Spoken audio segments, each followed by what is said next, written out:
Alright guys, well, I started to make a video, and as usual, it turned into a rant. We just can't do that on here. YouTube is already after me. Um, so anyway, we're doing a lot of Linux stuff, and just Linux is so difficult for like somebody that's not really a computer user, you know? And if you compare Linux to Windows, it's unfair because Windows is paid, they get lots of money, they spend a lot of money on research and all this. Linux is like some guy wants to learn how to, make a name for himself and then go work for somebody else maybe. But like other than like uh, Red Hat and Ubuntu, they have a couple of paid server versions and stuff like that.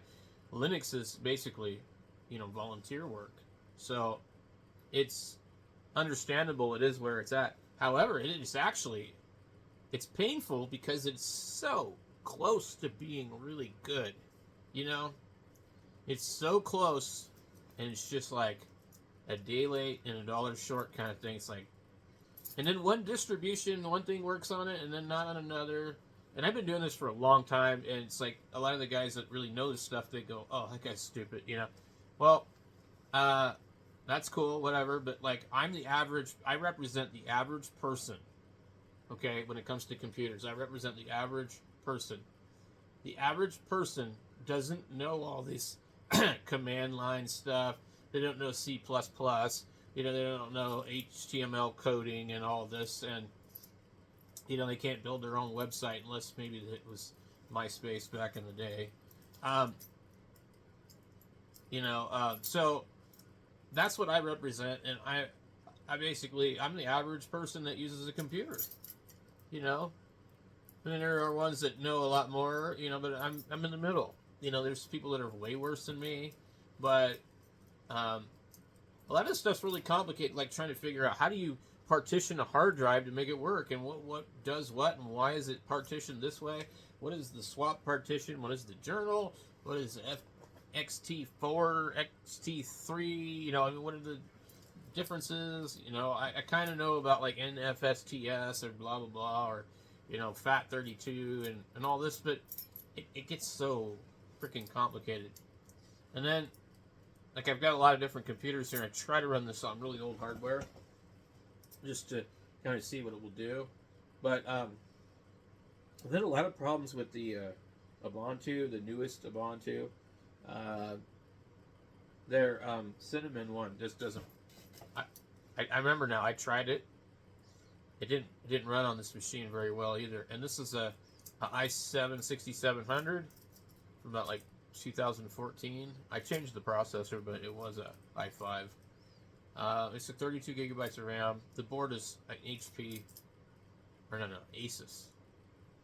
Anyway, it's came from a television production studio or something like that in Phoenix. So it's not cheap board, and it's a rack mount, like it was made for audio production, video.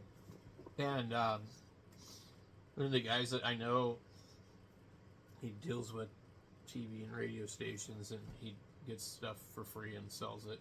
And I got it from him. So anyway, it should run fine. It's a 2014. We're 11 years old. I mean, it's not slow. It's real fast actually. It doesn't pull a whole lot of power, which is nice. But anyway, so where we're at right now, I successfully got Zorin. Finally, I found Nixwriter, and I got Nixwriter to write me a bootable drive for. We're going to try all the versions of Linux Mint. I had problems with them in the past too before, like they wouldn't install on this computer. And it probably will install fine on that one there. I need to get this little one off the desk here. And I say that one right there. I mean, that big, huge Aorus X299 with 8 slots for RAM. I've got some other. This is, I don't know what this is. An i7 something or other, 7800. DDR4. I mean, so I've got a few DDR4 machines. I've got at least 3, I think. Well, actually, I got more than that. I have the little Dell computers, but I try to run it on older hardware just to kind of see, because that's the whole thing, is you want it to run fast. I don't want it, I want, like, keep it simple. I want, like, kind of a KDE, but stripped down, kind of XFCDE, or whatever that one is.